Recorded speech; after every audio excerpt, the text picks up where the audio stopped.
Ernest Becker was an anthropologist who spent most of his career being ignored. He fell between disciplines, too literary for scientists, too scientific for literary people. And academia has little patience for thinkers who won't stay in their lane. He moved between universities, never quite belonging, until he landed at Simon Fraser in Vancouver, with enough institutional tolerance to finish his work. He died of colon cancer in March 1974. He was 49. 2 months later, the denial of death won the Pulitzer Prize. His widow Marie accepted it on his behalf. His central claim was simple and devastating. Everything humans build is a defense against the awareness of death. Not a fear of dying exactly, something more fundamental. The knowledge unique to our species that we are finite, that we are bodies, that we will rot, that the universe will continue without us, indifferent to whether we were here at all. He called this the terror, and his argument was that it shapes everything: our relationships, our religions, our politics, our art, our ambitions. All of it underneath, running the same program. We build meaning to keep the void at bay. He had a name for what we build: immortality projects. An immortality project is anything that allows you to feel you participate in something that will outlast you. Religion is the oldest and most obvious, but the secular versions are everywhere. You write a book, build a company, have children, pursue fame, join a movement. You fall in love with an idea large enough to absorb your smallness. What all these projects share is the logic of transcendence. Through them, some essential part of you escapes the fate of your body. Becker wasn't cynical about this. He thought immortality projects were necessary. He thought the alternative, staring directly at the terror without any symbolic buffer, was more than most people could sustain and remain functional. The projects aren't delusions to be cured. They're the structure of human life.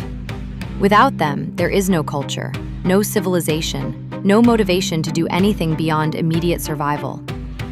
But here's where it gets dangerous. We don't protect our immortality projects with the mild investment of someone who knows they built them. We protect them with the ferocity of someone whose life depends on them. Because in a deep psychological sense, it does.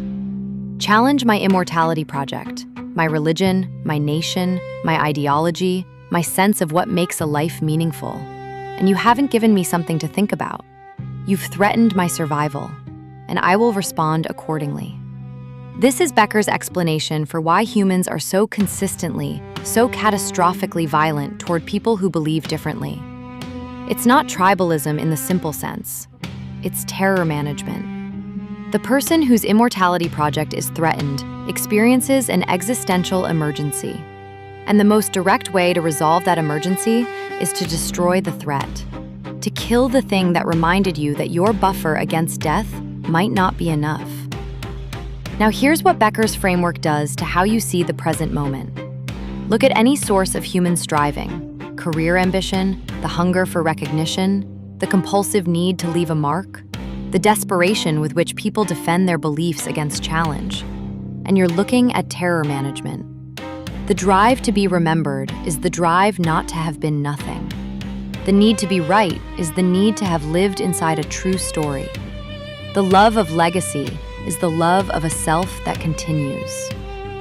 Becker wasn't saying this makes human achievement meaningless. He was saying it makes it understandable, and that understanding it changes your relationship to it.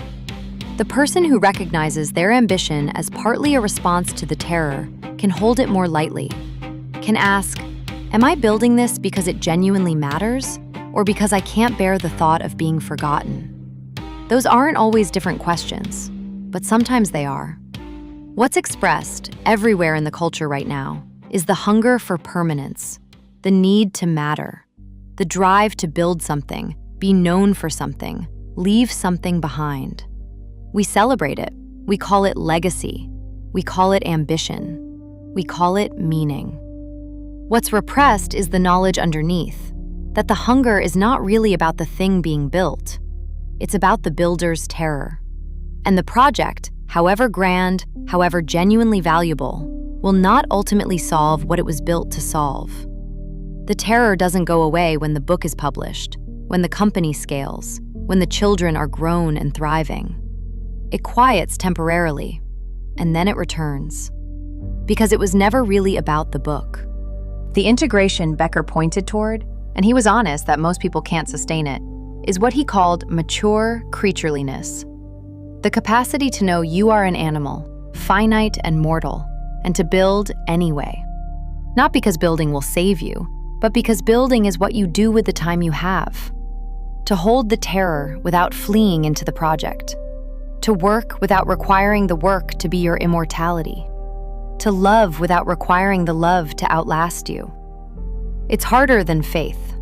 It might be harder than despair. It requires sitting with the knowledge that everything you make will end, that you will end, that the universe will not mark your passing, and finding that this is not, finally, unbearable. That a finite life fully lived is not a lesser thing than an imagined eternity. Becker died before his prize arrived. He never got to see whether his work would last, whether the denial of death would itself become an immortality project, a book that outlasted its author, that made him matter beyond his brief time here. It did, which is either comforting or beside the point, depending on how well you've read him.